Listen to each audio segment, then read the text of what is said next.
for this, it also requires a lot of time for research engagement. The module normally is on NQF level 8, and the notional hours are many. I think they are more than 40 or 120. So to do it in 30 minutes, we will not be doing justice. So I'll just do the bare minimum, the introduction, the collaboration part of it as a start. But would recommend that the library can have a series of workshops in research so that you start moving forward. And that will be bringing me to the conclusion of my presentation. And when I say in conclusion, it doesn't mean I'm concluding. I'll just be introducing the conclusion. I'll only conclude when I say finally. So, ladies and gentlemen, there is a synergy between lifelong learning and research engagement. And I deliberately took this information from AI. I have to declare upfront that this specifically for this slide, that lifelong learning encompasses a formal education and informal learning experience. And it is crucial for this evolving job market that we found ourselves in. And on the other hand, research engagement, it allows staff members to contribute to the creation of new knowledge, that knowledge that I was awaiting, the new knowledge, and enhancing their expertise and potentially leading to innovative solution. So when the two are combined, they create a powerful cycle of continuous improvement. And staff members who are lifelong learners are more likely to engage in research. And those who engage in research are more likely to be lifelong learners. So you can see the synergy between the two. And for lifelong learning, specifically from the library perspective, you protect your job because because of the disruptive technologies. Most of the people are losing their job. You are able to advance your career because you will be relevant and you feel yourself, you'll be motivated, and you cultivate healthy habits, not just to go to work because you want to collect the check. You become motivated yourself. And in that regard, it also improves your mental health, because if you don't exercise your mind, it also is like a body that doesn't exercise. You develop a big tummy and informal settlement, even in the mind, then you die young. We're not saying that those who are reading are going to die old, but the mind that doesn't exercise, it gets tired quicker, and you are more likely to die young and make a young ghost. And then you are able to build confidence and expand your personal network if you engage in research as well. So, ladies and gentlemen, during conventional library era, users used to go to the library to get the required information, so the resources. But in this day and age, it is the libraries that come to users via the internet. So I don't know the situation in your library, but in academic libraries, the other way around, the students, the academic no longer come to the library. The libraries are going to the students and to the academics. So given that, ideally, the library should be accessible on the fingertips, like in the app or on the cell phone. And there must be collaboration among library network. That I will come to it later when I engage the issue of research. But the reality is that most libraries, especially public libraries, they are still on 2.0. Whereas most of the academic libraries, some are on 4.0. And most librarians, we are comfortable at 2.0. And there is a shift, like I said, with the disruption. And most public libraries are being left behind in this regard. But I took a look at your website, the municipality website, and I saw that at least in your Ekurhuleni, there is a progress and it is visible online. So I wouldn't say you are like most of the libraries that are below 2.0 at in South Africa. You are one of the libraries that are fortunate in South Africa because you are almost at the 4 IR, and then you can easily go to the fifth IR. That is just my personal observation, based on the information that I could access on your website. Unlike other public libraries that they are completely not available online. And we know that mostly the Prashan, in his introductory remarks, he mentioned the issue of the Maslow's hierarchy of needs, that the library would be the last to be needed. And given that, even within libraries, public libraries are also at the bottom of the food chain.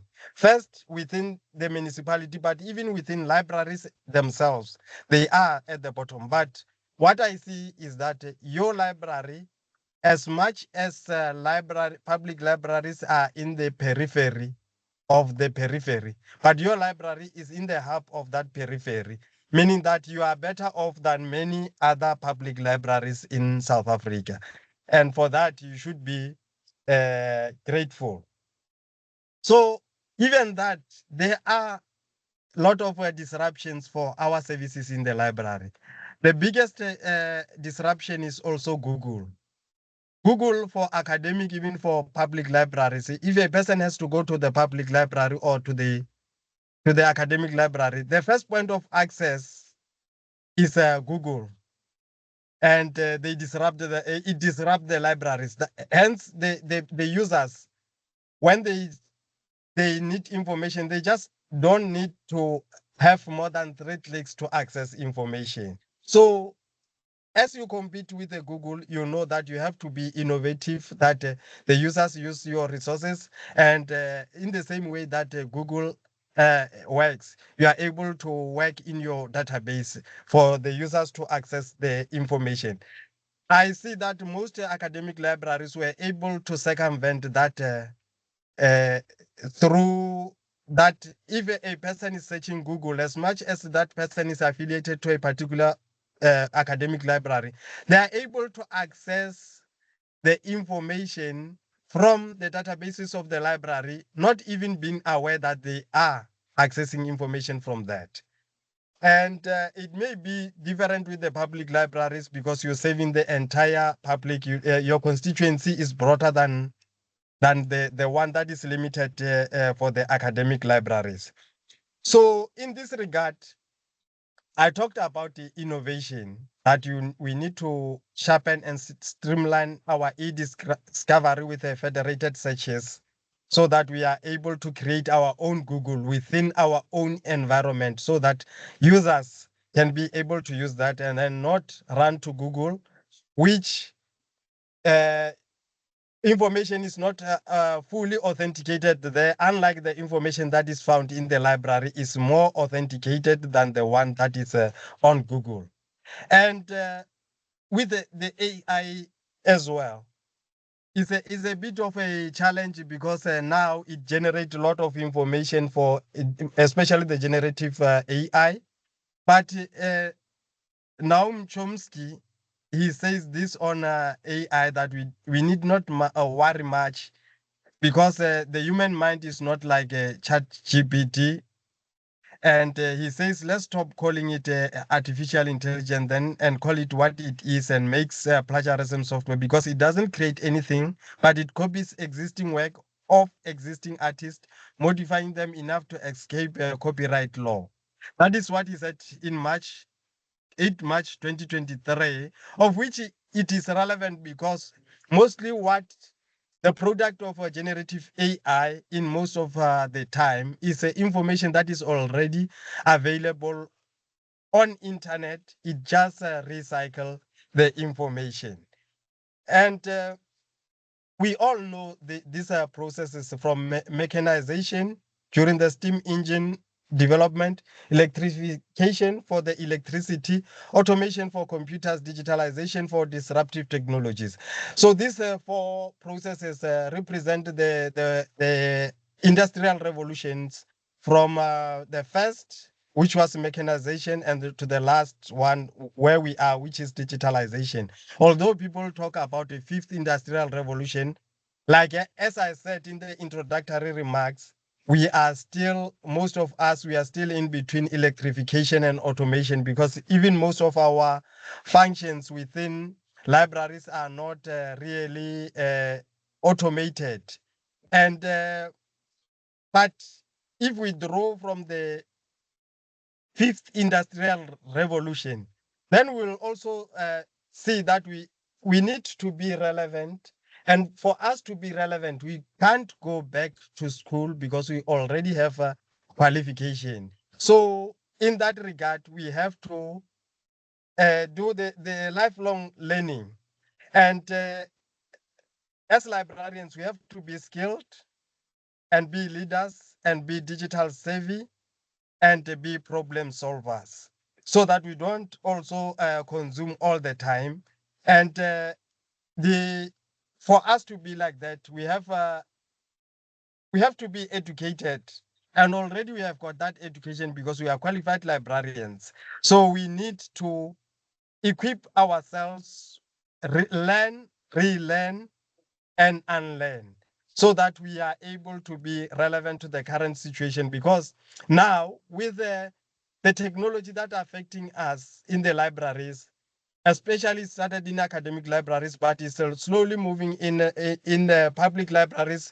But public libraries outside the country, some in developed countries, they are already there with robotic processing automation, artificial intelligence, voice recognition, discovery, and auto classification, just to mention only the four. There are quite a number of those. And this requires us to also disrupt. Because, just an example, the Pope Francis recently, before he died a few years ago, he tweeted about the misinformation and disinformation. So based on that tweet, it means that the librarians are still relevant. The relevancy of that of libraries, that we've got a role of ensuring and verifying the reliability of fact infrastructure by establishing protocols, and also by authenticating information, because nowadays there is just too much misinformation, disinformation, and fake news. But it's the responsibility of the librarians to authenticate that. But if we don't have the skills, then we are irrelevant.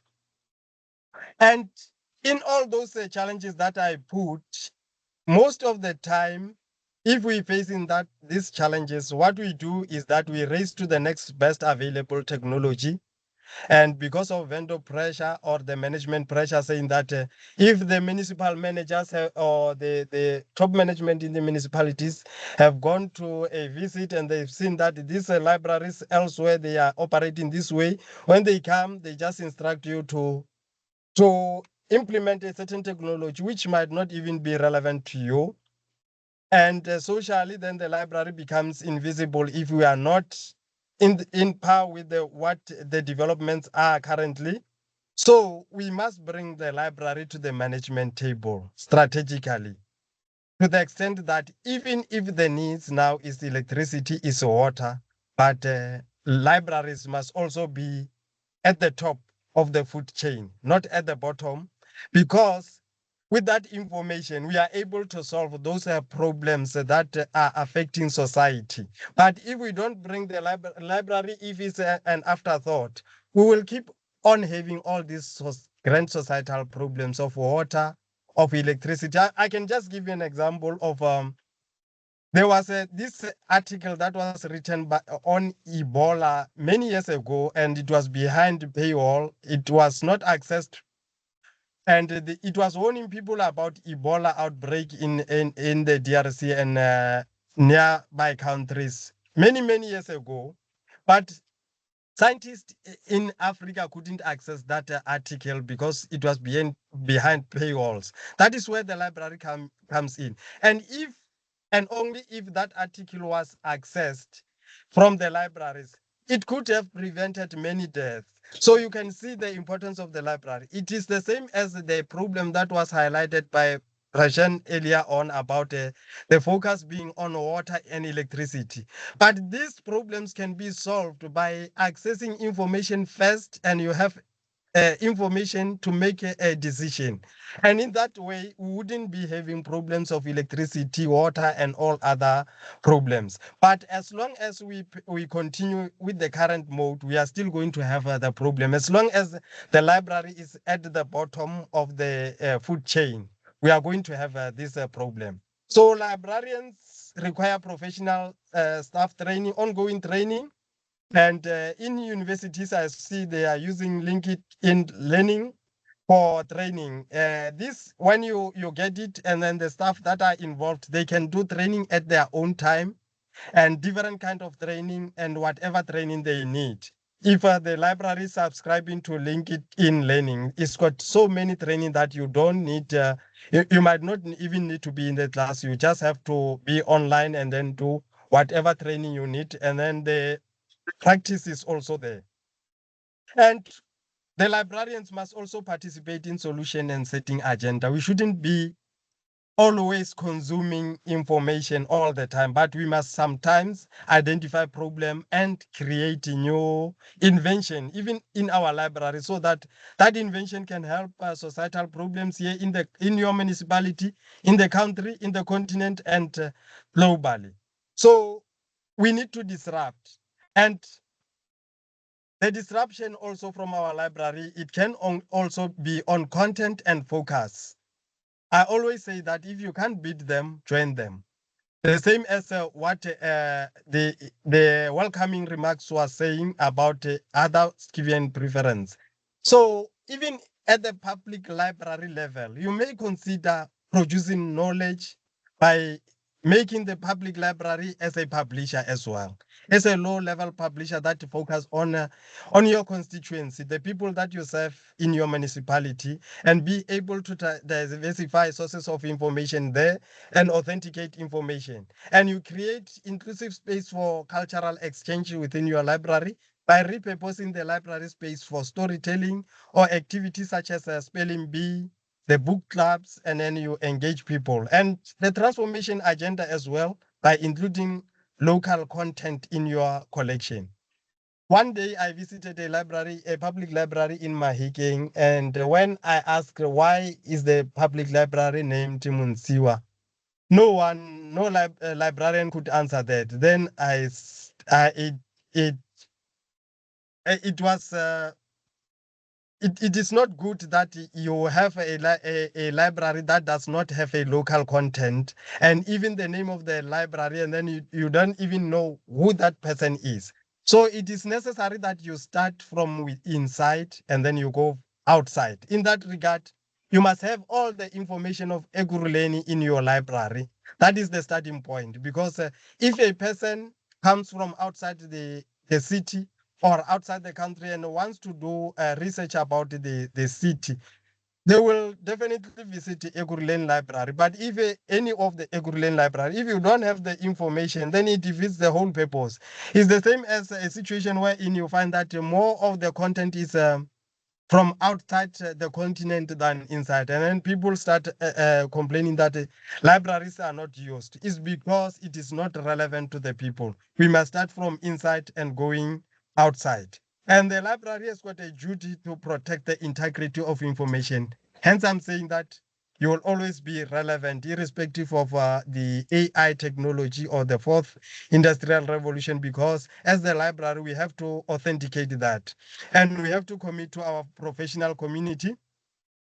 So for us to be able to do this, we need to go together and through research and engage in research, partnership and collaboration. That is where I'm saying that we we uh, we need to engage in the research activities, and then as we engage in research activities, we will be producing new knowledge. And then before I even go to that, I just want to show you an example of what we normally say in the creativity within the libraries.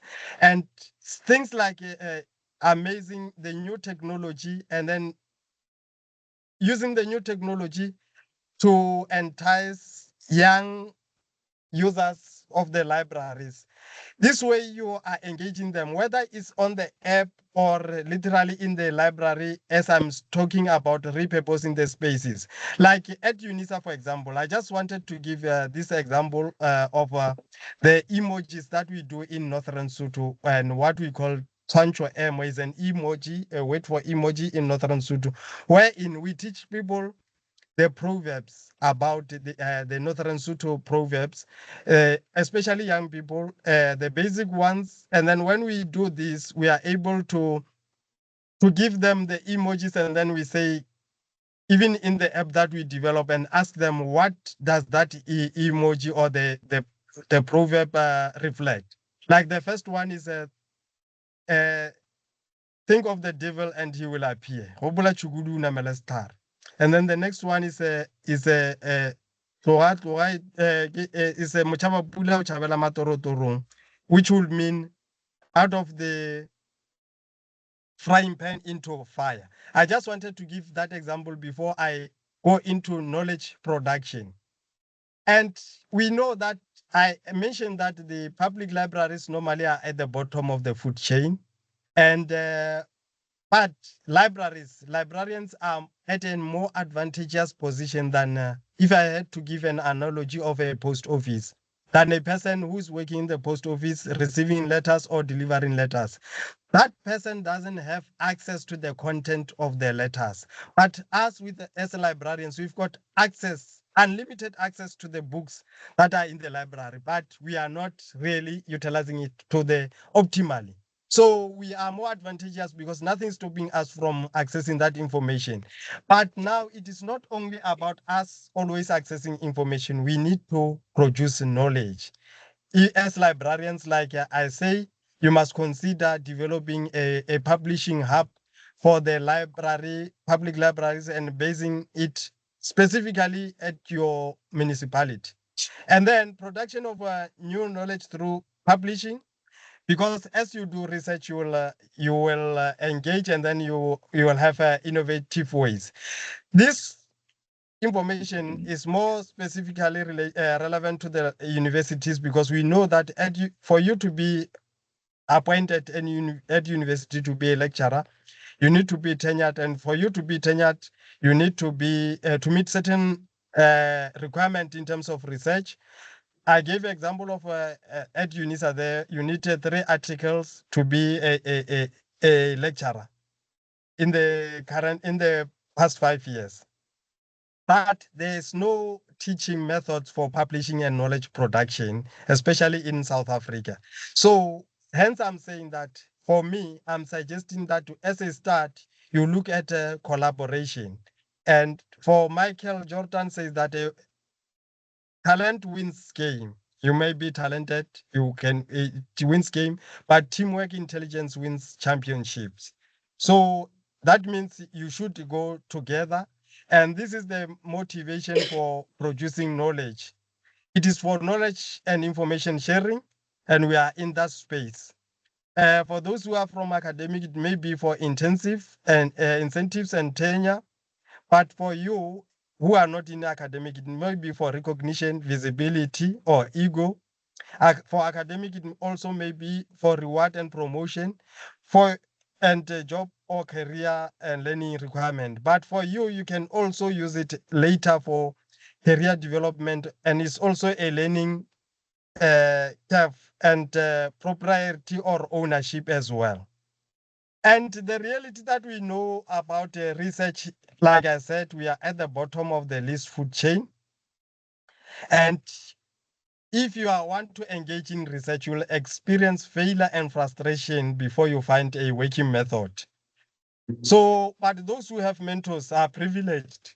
And but those who without mentors, they continue to struggle and sometimes never even get a footing like their counterparts. So we need to collaborate by going together and having mentors because collaboration is beneficial and it can enhance productivity. There is this proverb from the African proverb that if you want to go far, go together. So you have to go far, you have to go together and then have a mentor. I see I have 5 minutes, and but the barriers for collaborations, I've identified several of those that it will take me time to explain each of the barrier, but gender, race, and nationality. That it might be difficult for a male to mentor a female, especially in our context. Competencies, honesty, self-discipline, work ethics. There are quite a number of those barriers. Workload, different work styles. But for you to get a mentor or to collaborate with somebody, you need to overcome some of these barriers that I am identifying. And once you do that, you'll know that once you are able to uh, to collaborate, you will get the desired result. And once you get the desired result, I always say that we must learn from the bees as we traverse the daily challenges in our workplace. Because when in a bee, the troops of a bee, when a queen dies, a decision must be made. And this decision is not made in panic, not in fear, but with purpose.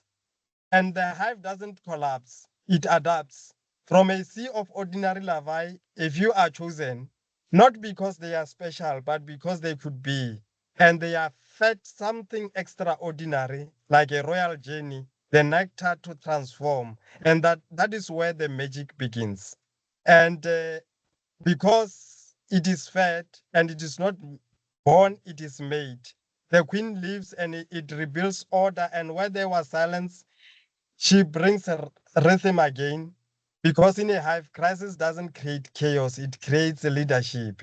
And this may be relevant to us because greatness is not always a matter of blood or title. It is what happens when someone ordinary is given extraordinary support. And this way, we are able to create more queens. So for us, we need to be like Kazongo as well. I don't know what Kazongo does, but we must be like him in order to survive. And I've talked about the disruption, and information is at the heart of a business disruption. And librarians are advantageous, like I said, we are at the heart of the information. And jobs may be lost or even better be changed, but the choice is from us. We either to disrupt or be disrupted. And for us as librarians, we must continue to learn value new skill. And there will be pain and how much it depends on us. And organization will change. And we have to also change with the time all the time. And this way, we must learn new things all the time through the continuous learning programs within our municipalities. And we mustn't forget that the libraries nowadays are there to diversify sources of information, especially for multiple sources to validate and cross-check the information. And as librarian, we will do what we've always been doing. So I will urge you within the city of Iguruleni libraries to identify specific AI technology that can address critical library challenges, and you do research on those, and you determine the benefits and risks of using those AI technologies, and you ensure that library concepts and principles are informing the development of those AI technologies.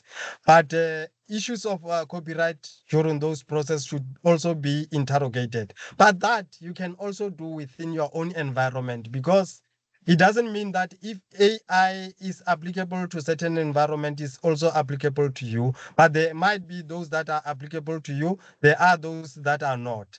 And libraries are evolving with the changes of times, and we know that it's a safe environment designed to foster learning and to access updated sources. And it's also a point of convergence for Wi-Fi, storytelling, spelling bees, and all those, and where people access technology. For example, a person who doesn't have a computer at home will come to the public library to do the homework. And I also urge the library management to at least formalize mentorship. If you formalize mentorship within the library, and you also have, then even if it's internal mentorship, and also get people from outside and engage in research. But that research that you engage in should be informing the activities of your libraries, the activities of your municipality. And that way you can be able to be innovative within your environment, and offer incentives to those that are innovative, so that there is a value for them to know that what we are doing is also part of our work, indirectly or directly, or consciously or unconsciously. So when lifelong learning and research engagement are combined, they can create a powerful cycle of continuous improvement. And like I said earlier on, staff members who are lifelong learners are more likely to engage in research, and those who engage in research are more likely to be lifelong learners. This synergy leads to a more knowledgeable, adaptable, and innovative workforce that can be happening even in your own library. And if you want to start engaging in research, you must also start a series of workshops for research, starting with the conceptualization up to the writing of the report. And then with this, you should also focus on research that addresses issues within your municipalities, not something outside your municipality. I thank you.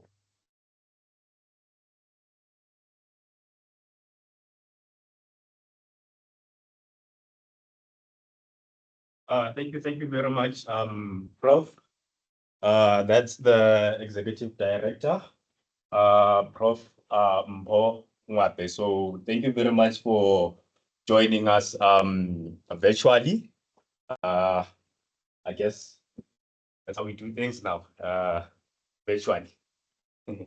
So thank you very much for that. That was very insightful and informative. And I like that you speak to libraries, well, being at the bottom of the food chain, which is quite weird, because I think there's something that says um uh people perish due to lack of knowledge. And I think most of us here are the source, or we are placed in the source of knowledge. We connect a lot of things that um, may not seem significant at the moment, but at a later stage, it has a bigger and a somewhat larger impact.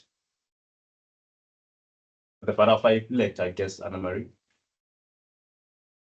Yeah. So yeah, thank you very much for that. And then colleagues, can I invite you?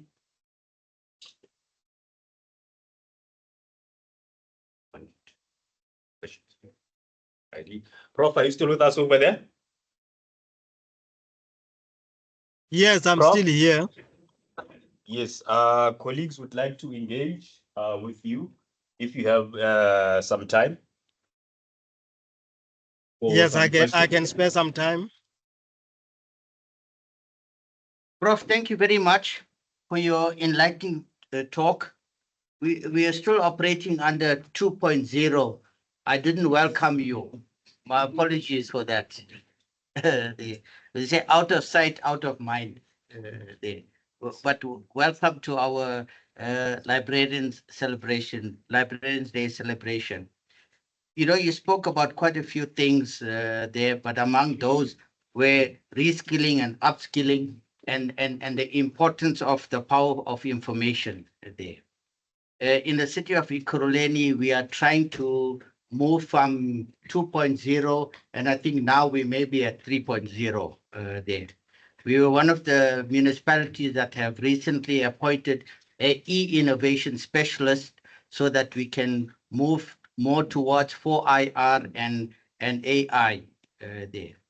And as you would know that many of your students are using our 47 libraries for study purposes and to do their assignments. So we are trying to reach to that and move up the trends in terms of 4IR and AI. But thank you very much for your talk. Thanks, Prof.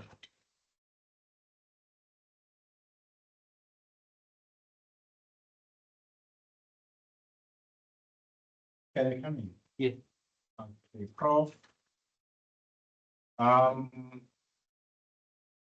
just want to say something regarding the issue that on the research part, which is very critical. And unfortunately, with public libraries, it's true that when it comes to the output, research output, it's one of the areas that we're still making. And maybe your speech is going to help maybe the colleagues to realize the importance of research. Because, yeah, definitely, so we are still lacking, and I think most need to be done from our side and as to the public libraries.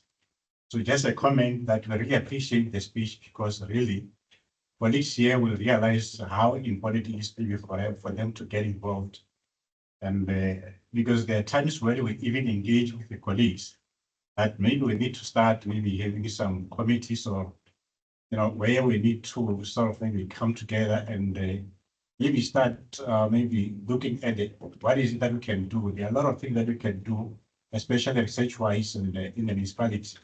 But it means maybe we need to come together and start to identify areas that we really need to look at.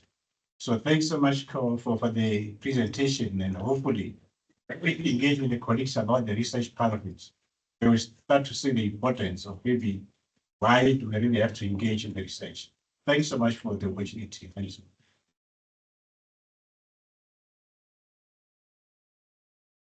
Thank you. Any other questions, colleagues? Can I mention, it's not a question as such, it's a comment. Also, when I thank the Prof for very informative talk. He mentioned that you could start, if you want to do some research, to engage in research as libraries, then we can start by collaborating with one another and also have mentorship. So I just want to find out on mentorship as Prof, as someone who's working in the academic institution, are they willing to assist us when it comes to the mentoring part, as most of us are not that mastered the research part, to engage in research. Because I like that what you say, that we need to, when we ever engage in research, it should be research that will inform what we do, our activities, and yes, and municipal activities. But my point is on the mentorship, because I think that's where we lack it. Will the institution be willing to assist us in that regard? Thank you.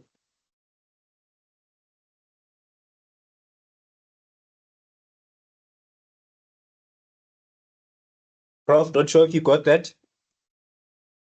Yes, I got it. I'm just waiting for a go ahead from you. Over to you, sir. Okay, thank you. Let me just start with the remark from Prashen. Yes, about the reskilling, upskilling, and unlearning. And he did mention that the city is on moving towards 3.0. I did the comparison with the public libraries in South Africa. I saw that you are a bit ahead of the metropolitan libraries are a bit ahead of the other public libraries. That's why I classified it using my scale. I classified it as already at 3.0, moving towards 4.0. It is within the reach at your municipalities. At least you are there. And I think it was Dr. Mamafa, if I got the voice correctly, about the research, and yes, and his question or his comment also relates to the last one, the last question about the mentorship. For me, I think that also going back to what Prashani said about the municipality libraries, we do have the MOU with the libraries in the city of Ekurhuleni.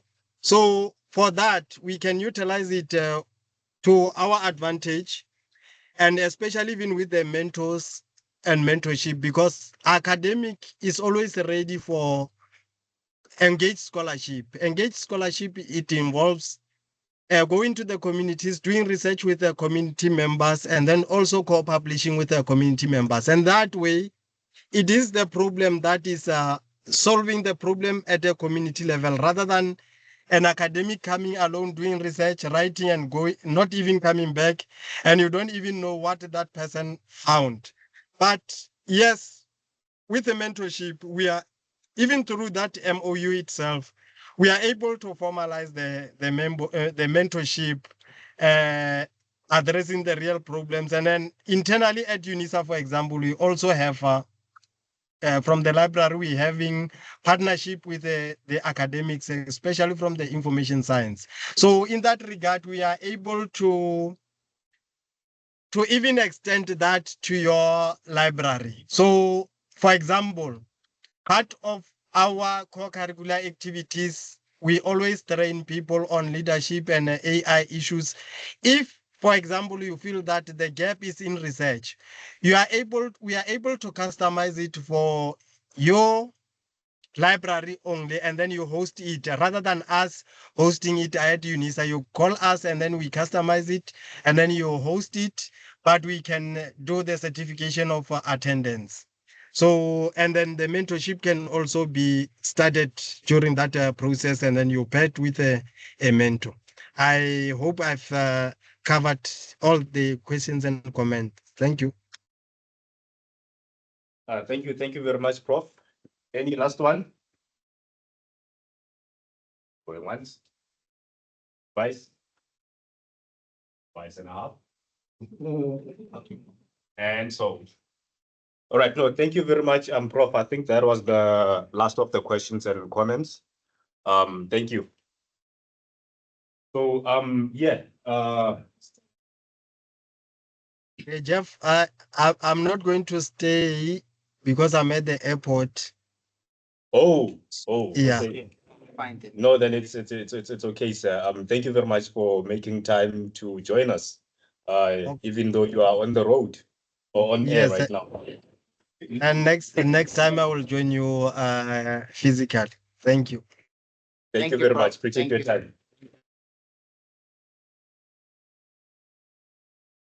Righty.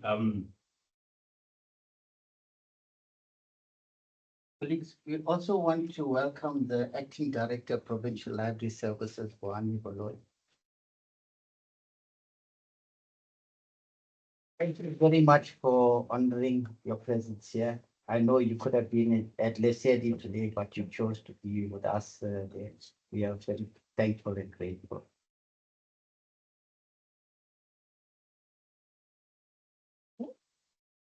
Yeah, I was going to present and I can share the PowerPoint later. Okay. That's it.